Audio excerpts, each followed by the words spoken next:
Emo bibia ahama kwaba edeba Cstv news at 24 esomrena so sensema etwegu omaimu bi man so ndaiwie yaje pina yede eba besomo na yehwe de kase no ebedimu akotene Sewe kase Ghana mampeni abedi training day wode atu eja ese ye eja etoto ende so kopemu omepemu ewo omanya oman Ghana hanum si ya senya eja etoto efiefi ho awose social anase nyema awose ye no emaye enye sabio na fe so kopemu ewo aveno mekase die edan bi ebubu a ende nipa ba ko ehye edan no ase na fe so wana wowo aikwe dobro anende so omote apene ninna ne so kopiemu ewo ho a samson bi ewo anase gata bi ewo no ade se ho atroki pa eya matese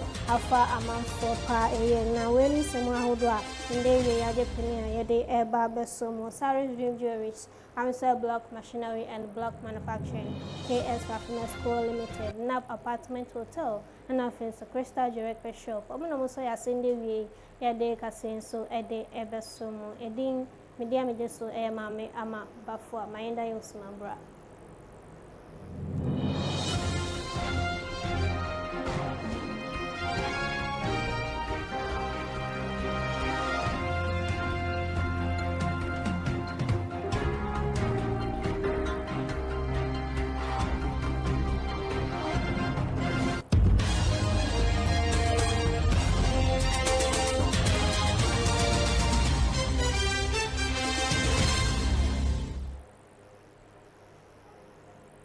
na yabashe yakasiye no aseyediyeni akwa kuchiremu ewa Ghana mampeni abedi chire eyo obenfo na najen opoku ajuman na waden sahwe kopiemu ewo Accra Police Barracks achese na anwada obekaya eye wukwada no ejabi eto Police Barracks wa oni petofo kopiemu ewo ho na wode atu edwa wo chirebo ese ye ehihye ya na senyema wo ye wo ho no awose wotimi ehwe wo ho so ye paasa se na say isu etoto no so ha dwen ana ejanso ayade se eno so ema anase esese nyema pa eye meka say die wabra ejano eto ye no nipa mienu ana chese ofemu eto ananam ewo ensiedo na opanyin ba ko no wenya mfinhia na ediasa enum anso ewu ye afi abofra wenya mfinhia no edu ba ko enso eto ananam ewo ensiedo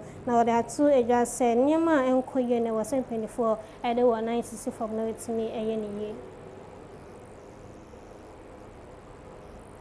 with all the efforts. You see, my friends, there are times when rules don't seem to make a lot of sense because nobody wants to be restricted. We all want our freedom, but the freedom should not come at the cost of anybody's life. So yes, if it is meant for 10 people, that's what it should be. And we should enforce that it is meant for 10 people. Because it's better that way, I think, than finally coming to save how many people who did not have to be in danger, but they are in danger. So when we're talking about being accountable, it's all part of it. When we talk about resetting, it's all part of it. We need to rethink the way we've been doing things and try to do things differently and make them more effective. Na Ora Moses for Amwanin Executive Secretary at the National Coalition of for Human Sexual Rights and Family Values Bill na openi ade atu edwa wo chebo ese wo se ebibra man mrahwe bidwa wo hwe na fe so LGBTQ no wotibi atrase na fe yede hwehwe mapaso edi eguakwesa se ende wona wode anase mani manso da fembe manso ni me manso efa wotono wose enya de se ekoso ewo ebibre amantino awose 24 ede wo 960 from na fe sa nyema na so wotimi epai hu pumasibre. The speaker, Ghanaian speaker of our parliament, I didn't hear the strategies to respond to the very vocal and active LGBTQ plus worldwide lobby. They're very strong, and we need to have a strategy towards it because they have dominated the United Nations system. And what hurts me is that our own African experts within the UN system, they are the ones, for example, when we're debating the bill in Ghana, they were on the other side against us. And on the quiet, when we confront them, they will say, oh, you know, we are doing our job. So we should have the strategy to respond after the institutionalization. We should have a strategy to respond to the vocal voice out there. Now, the other thing is networking with identifiable friendly societies. It's not just about Africa. Asia has its own negative response with LGBTQ+, and then values that are counter to Asian societies, like in Korea and in China. And so in Asia and the Arab land, all right? So we must network with these societies so that we build a stronger force within the United Nations system. Nanwada Subrania etoye ewo Ghana hanu se okopiemu ewo North Carnation aveno ameka say dia dan krobe semien sane 9 ebubu egu efom enam from dia na etai eye isuodo echi na meka say dia nipa be se enum na wo ho ekoke edwemu miensa dia yade se yetimi eyi wo na femienu ana impedefo de ababetu edwa se wabro yeyi wo no na omo aye nyame edia na impedefo so echebu de Ghana National Fire Service impedefo kopiebu ewo ho afe atorenche kuodo so ekopiebu ho a Ghana Ambulance Service so ekopiebu ho a wo hwe se atorenche ma esino betimi ahwe na woyi safo anase wona waka ewa asase na sene so obeyi won se ne be ya ye behwe se nipa na se adehia wo ho no omo wo enkwa na se omato ananam ewo insiedo na swafo a wohwe efi service so enende wode atu edwa wo chirebu ese eye nano wokwada anase ye wada nsuo no start se tono ewo Ghana hanu na obeprem ewo eye ekran hanu ese de nyefidi agro okọ inkronkro bi te se Madina ne de keka ho de a senia nsuo no age afa honum no enye fidi agro na openi de atu edwa ese oba inkran hanum se ya Accra New Town wo hu ese adankra bi ewo ho be se edu ensia eno no na ho den enhyeda enye endimusa ne sari ntino waye hyehye impenefo be ye hyehye na sa edan edu ensia no obetimi ebubu nini na. There are things that are natural and God will take care of the supernatural, but for the natural one we have to take care of it. Look at the iron rods that are used. Look at even the quality of the concrete. We want to appeal to the disassemblies. They need to be up and doing. Currently, NADMO has identified about 16 buildings within the Greater Accra region that have to come down. We are going to ensure that coming into the week, they will go and get all those buildings down. We are currently doing the evacuations and they must bring all those buildings down. We will empower the National Disaster Management Organization and the 48th Engineers Regiment to assist in bringing most of these buildings down before they cause these unnecessary deaths. So we want to thank all of you and to assure you that definitely we have to investigate the cause of this building. And all the team that they've been doing, the IGP and his team, I mean, they've been so professional since morning. They're calling off the whole place, the national security apparatus, the national security coordinators, and all the apparatus and everybody, the rescue team, the ambulance service. We want to thank all of them. But we are hearing other incidents around, Osu. We need to go and ascertain what is also happening there. There's other incidents around, Atimota police station. So we have to leave. But we are living knowing that Colonel and his team, the police and everybody will do their very best to get to the finish line. It is clear that even the other building that is standing, we need to pull it down. But we have to collect this rubble first and be sure that no person is still left, whether dead or alive, under the rubble. na adehia wowo aikan Dobro Peace Village no Ga West Mesni wo Nkrampone Mantemo make say dear adehia wo ho na inde omo twa edware sanse na no da so etoye no yiri afa omo ho ni na achese adehia nyema na access na wode atumpinifo enim sadaruma wonko wo ho emwa problem ayewo wa hanom no anya asem ketua sensuo piria fiti hano mo kopem akirechiri ni nyina yenye baabi ase yenye obi agro asan bi anyane ankotoa so da ane na kete yo wu asem nti yesra aban se so ye problem nti na waba dia omo modern na omo ayen anya sa me da ho na do ena ma sorry me kwara no be ko school nti ye be pie ma be siesie ma boaboa no akọ school ti ye peja mu apena osema hwensuo ne msaade wadwo so na na osere menyo so ye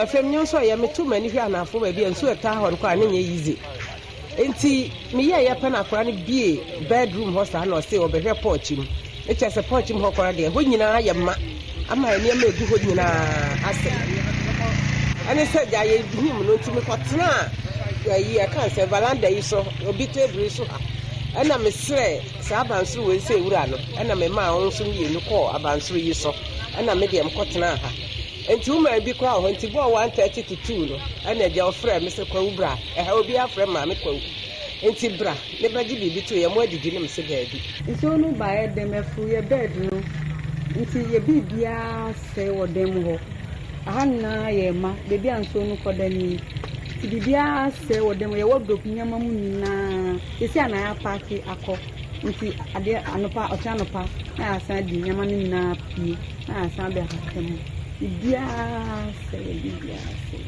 since ye pam chomo boy because of that na enko nti nso no ba e pai ba ye ha na ha nyina flood se wan kasa wan bebi anso no be dae no sa na e da wo ye dem wo esem pa mu be boy pa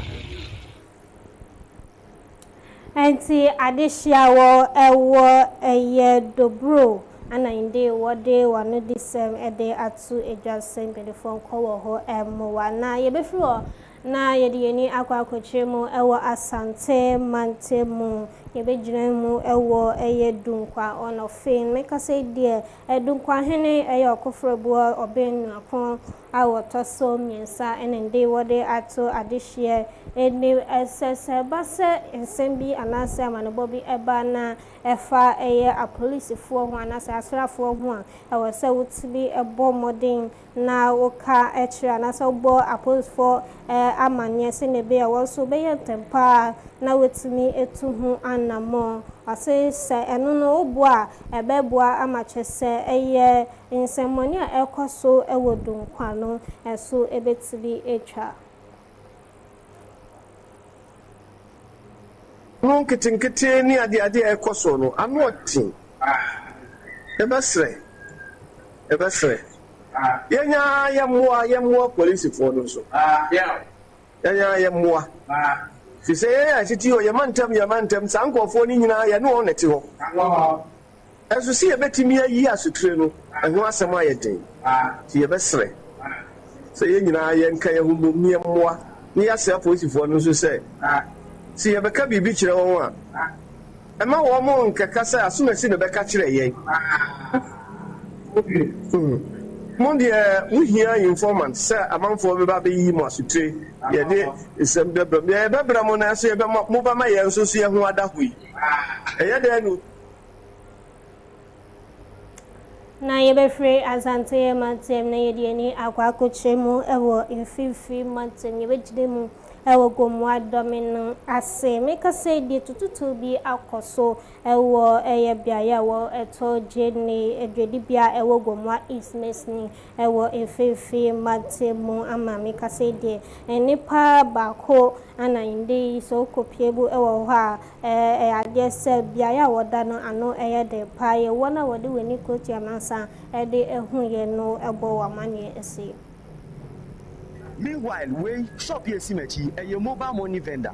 just on no market or no money business. And for sure, yesterday being a Saturday, it is their last day of their market. It's for sure no all the cash outs would go on. So it seems they came, they knew what they were up to. So omunim dey na omo be den omo be hwehwe.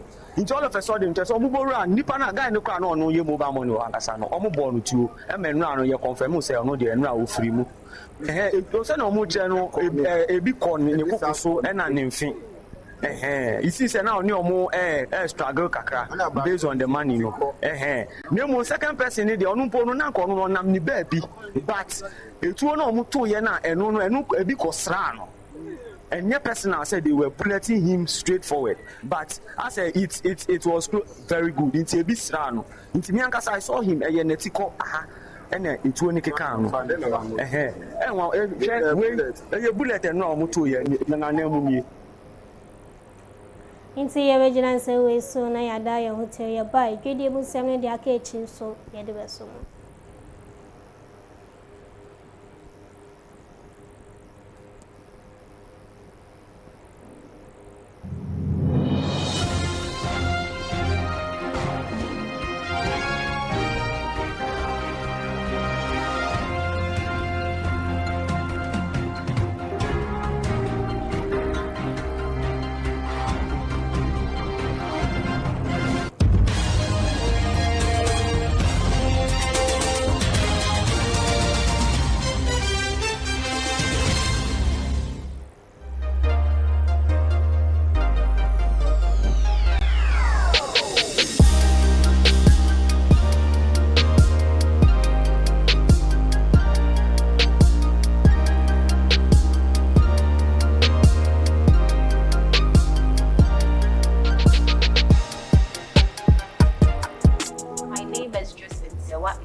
Manager of Crystal Jewelry Pet Shop.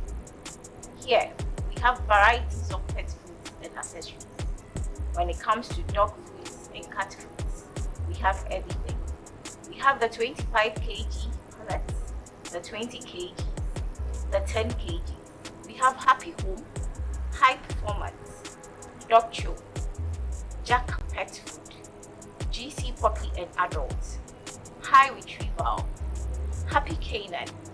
When it comes to the leashes or the colors, we have everything, whether small, medium or large. We have their supplements, their vitamins, fish oils, medicated soaps, and their tablets. We also have the flea and tick sprays, their refreshers. And when it comes to their bowls, we have different types of bowls. Stainless or plastic bowls, medium, large.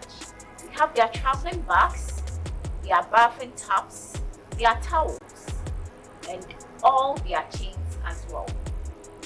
We also do breeding of dogs and cats. Whether you are looking for poodles, puppies, any mixed breed, we have them. Foreign cats too are available. When it comes to their treats, we have the big ones, we have their biscuits, we have their snacks, we have our locations. One is located at East Legon American House, adjacent KB Clay, near Interpol Avenue Street. We also have a branch at Blue Lagoon, Sacramento, opposite the Ghana Poultry Farmers Association, General Anchor Street. You can contact us on 0243 03 2066 or 020 473 8175. At Crystal Jewelry, we will always want your pets to smile.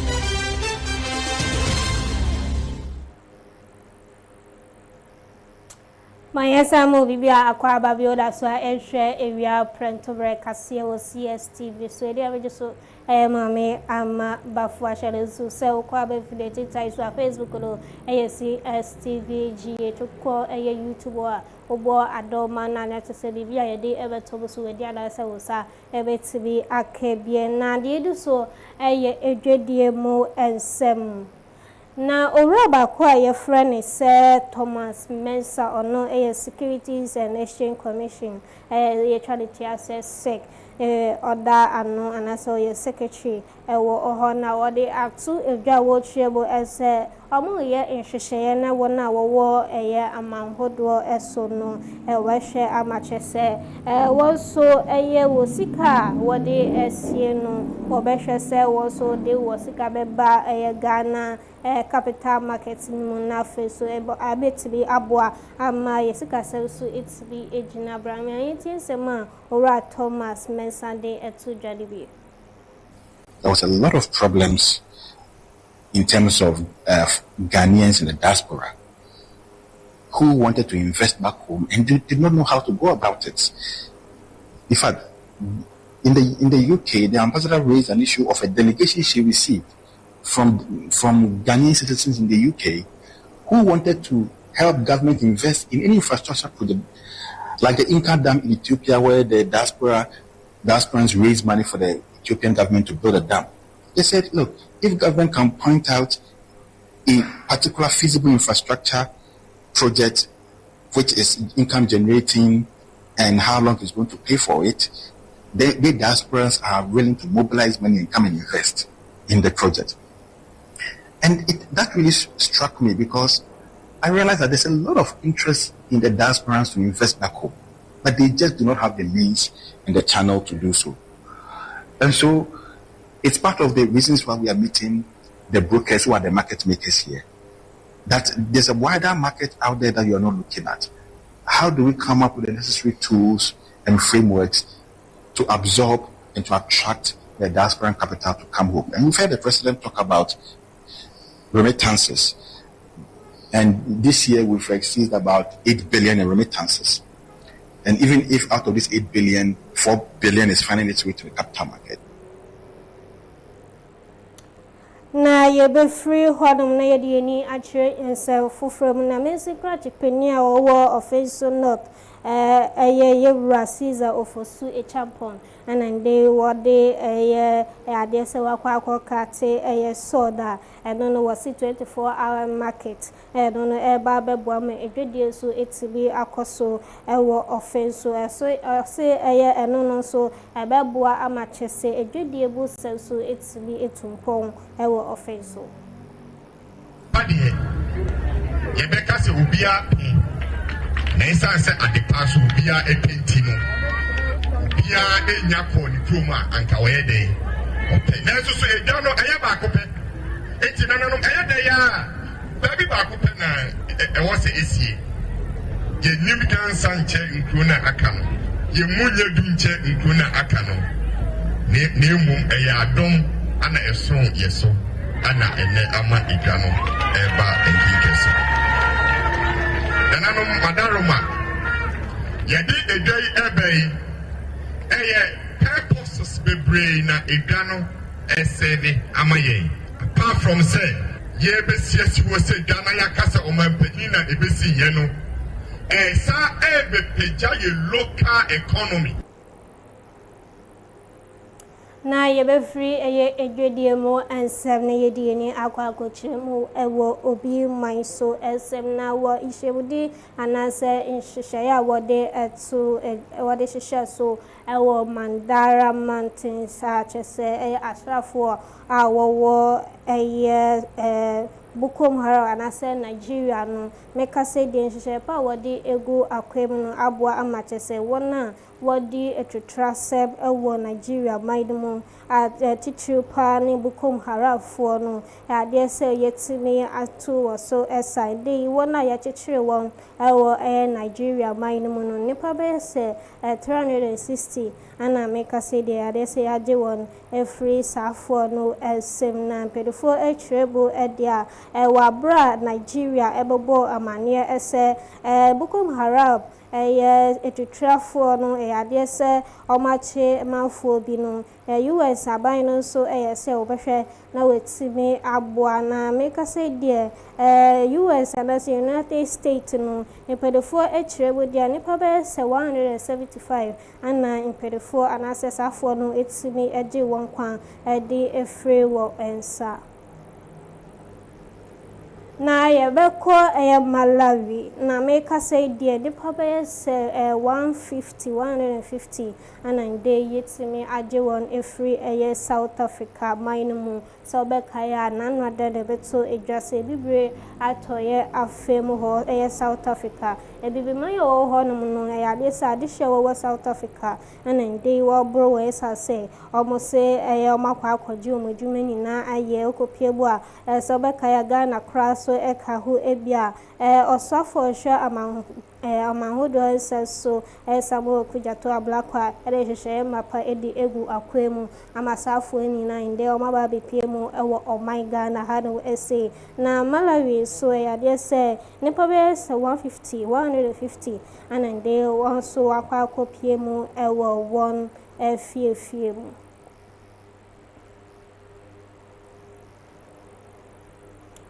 na yebeko agudie mu esem Jordan ayu ede sema babetu edwa wo chrewo ese nani ndakra ese yebefa no Blasters captain mayite sema wode etu dwanibi. For me, I always, because I'm a big believer of what you deserve, you always get it at some point. So I always leave everything to God. Do you understand what I mean?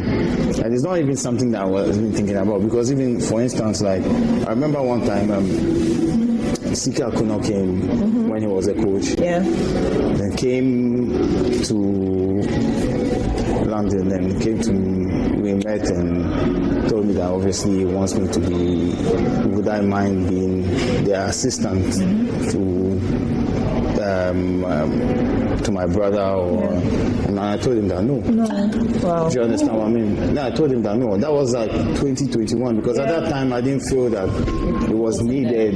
No, it was needed, because I feel like you don't need to wear the band to be a captain. So if I have something to say as a senior player, I can still say it. Do you understand what I mean? But I didn't want to go into that, because I know the way our country is, I know the way we think, and me, they'll be like, oh, my brother is captain, this one is going to be signed. But the reality is that in Ghana, it's always been by seniority. You know, with time.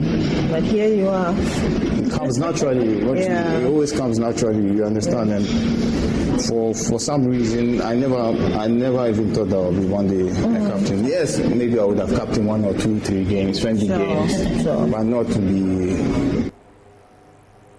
Na woni se enche wafco no ebeto edwa ewo Morocco mine emu na head coach de Emma the Black Queens came last and nanwa daw mo ne ampem dako a de ekobo eni ewie chire no Black Queens to be ebo ekano bako anan adabraka dako ladies nso etimi enya anase wetimi anshe bako kra na opening echire mu came last echire bo ese we preparation what they share they say wafco no da ebeto edwano so emba no betimi abawo ho modern na face so yetili ajekruwa no de aba oh my Ghana. Of course, in the end of the day, it's 4-0. We are rotating 25 players today. I don't think they had a shot on goals, but it should be even maybe more goals, in my opinion. But they deserve respect, Ampen Darko, and I'm happy that we had the opportunity to play them. And I also think that we maybe can help them to prepare for their upcoming games. We were a little bit prepared to play against the national team, and when we don't, I understand the energy goes down a little bit. I think that's normal coming. Still, that I respect Ampen Darko a lot, so it's not about that, but I also understand my player a little bit. So I think that they were defending very good. They didn't create anything forward, but they were defending, and I told the coach that there were 1-2 players that did really good, so I will keep my eyes on them and put them on the list. I mean, Benedict have been with us now for a few camps. She have really helped us. Really good pace and a good football player, good experience. Maybe. Na ya kwa ko wie kase ni na ewo enigediebo ensem na obakaya na anu ada Stonebwoy ekoka assembly ewo eye abefide teta eso na eno anachese sakode inde yede ode ababetu ejawabra oko Nigeria mai no mu achese obokoye interview pedi echrebu edia dear Stonebwoy eka insembi na echrebu dia ensem na wokaye no wode onu anase shatawele na sakode echrebu ese ensema chese Stonebwoy eka ye no anu de onjindi ese onu na Stonebwoy ede enu ana ode no anase shatawele iti inseba ode atuda no wo hwedi pa se Stonebwoy na kasa ebeba abonten na waka ese sakode anase shatawale na wode no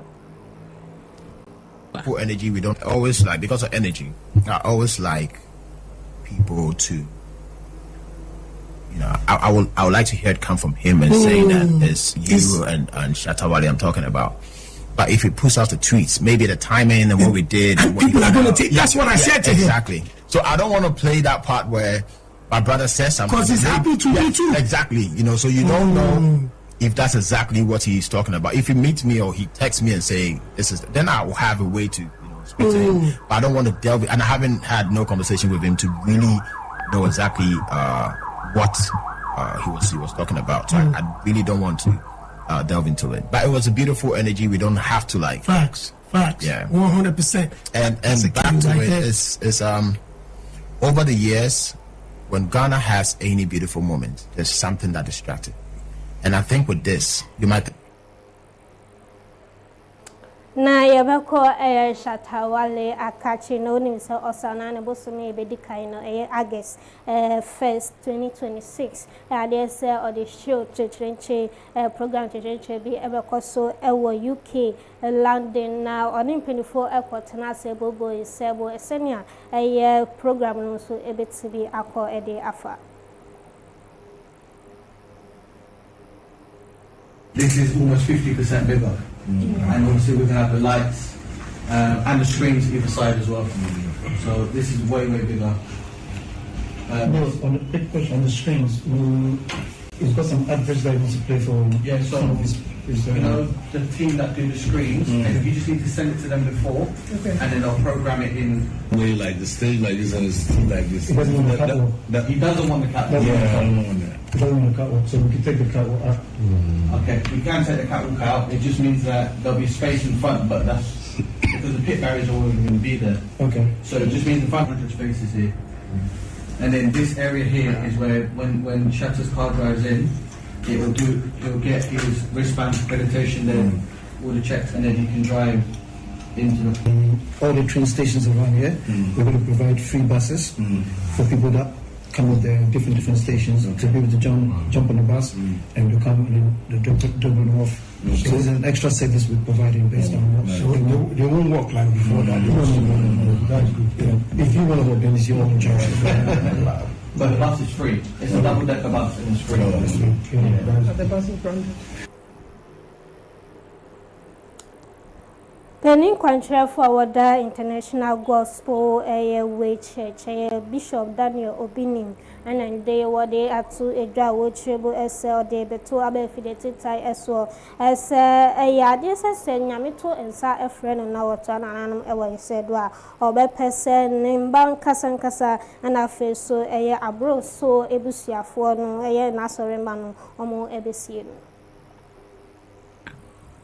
Mamba mi video way and then fall to koto social media say Angel obi me da me braba so me wo me pa mo chow me ye mumma any abro so fuo mo na mo nya mayi yes mayi ba busuafo afrim ase me koto social media ba busuafo nka ho me yire for so obi ni mo so nka ho mayi na afrim wonim dia ware yete and falling to our area, so you're careful. As my mechanical general, Sawaria, yes, certificate, you are our real legal wife, yes, our real, your respect here. Kaposuko Josafuni Lumba, no one more yin, Kebimuyan Tantanza. Make your net may come answer. Edamatono, may ye, Mabushia for me, you were free. Open Mabushia Mamaho, Mobako, Topa, or me Funo home, Bessie, hey, Momra Yeni Bibati, and Yamma Mobesha date and Bay ye. Edamawo, Obi Obesha date, and the Teddy Bay, Yenica, yes, you may take out your Shanina. I am a ma, and you are Brosso for Asa. Abusha for more PNC, Abusha for me, Yeni Bibati, and Enti yebegyina insewe so na kase yaboaboa nini na no yedi esi ewa hanyu ko na so ya sende wie yaje penie yede ebesomo Saris Dream Jewelries, Answer Block Machinery and Block Manufacturing, KS Bakuna School Limited, NAP Apartment Hotel, and our face of Crystal Direct Shop. Omo so ya sende wie ya yede kase so ede ebesomo ede so ayamame ama bafwa.